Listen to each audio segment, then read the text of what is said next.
ሰባተኛው ጠቅላላ ምርጫ በታቀደለት ጊዜ ለማካሄድ ሁሉም ዝግጅቶች መጠናቀቃቸውን የኢትዮጵያ ብሔራዊ ምርጫ ቦርድ ይፋ አድርጓል። የቦርዱ ሰብሳቢ ሜላተወርቅ ኃይሉ ለምርጫው የተደረጉ አጠቃላይ የቅድመ ዝግጅት ስራዎችን አስመልክተው ለመገናኛ ብዙኃን መግለጫ ሰጥተዋል። በመግለጫቸው እንዳሉት ቦርዱ ምርጫውን በታቀደለት ጊዜ ስኬታማ በሆነ መልኩ ለማካሄድ ሁሉንም ዝግጅቶች አጠናቆ ወደ መጨረሻው ምዕራፍ ተሸጋግሯል። አሁን በምንነጋገርበት ወቅት ሁሉም የድምጽ መስጫ ወረቀቶች ወደ ሀገር ውስጥ ገብተው ታሽገው አልቀው ምናልባት ከ20 ከ23 እዚሁ አካባቢ ካሉ ምርጫ ክልሎች ውጪ በሙሉ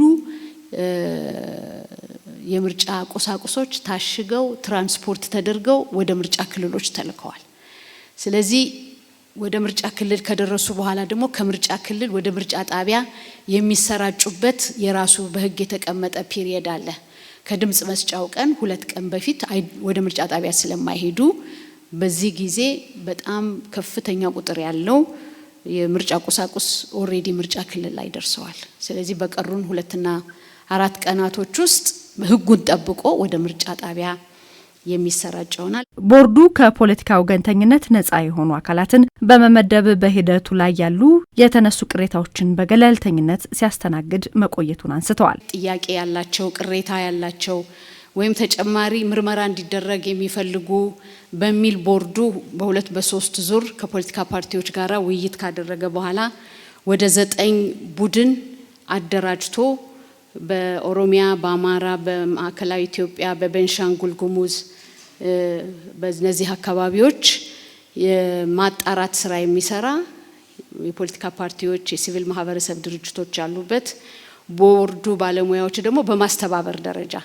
በመርማሪነት ሳይሆን አስተባባሪ በመሆን በዚህ እንዲካፈሉ ተደርገው የ9 ቡድኖች ሪፖርት የፖለቲካ ፓርቲዎች በነበሩበት ሪፖርቱ ቀርቧል። በቀረበውም ሪፖርት ውይይት ተደርጓል። የምርጫ የጥሞና ጊዜ ከግንቦት 20 ቀን ጀምሮ በመሆኑ ሁሉም የፖለቲካ ፓርቲዎች በቀረው ጥቂት ጊዜ ውስጥ የምረጡኝ ቅስቀሳ ስራቸውን እንዲያጠናቁም ጥሪ አቅርበዋል። ሰኞ ለሚደረገው ምርጫ የጥሞና ጊዜ የሚጀምረው ከግንቦት 20 ነው። ስለዚህ የጥሞና ጊዜ ሊጀምር የቀረችው ቀን ዛሬና ነገ ናት። ስለዚህ በዚህ አጋጣሚ የፖለቲካ ፓርቲዎች ይህንን እድል ተጠቅመው ይህንን የምረጡኝ ቅስቀሳ እንዲያደርጉ ቦርዱ ለማሳሰብና ለማበረታታት ይወዳል። መራጮቹም በተቀመጠው የጊዜ ሰሌዳ መሰረት ግንቦት 24 ቀን 2018 ዓ.ም በየምርጫ ጣቢያዎቻቸው በመገኘት ድምጻቸውን እንዲሰጡ መልእክት አስተላልፈዋል።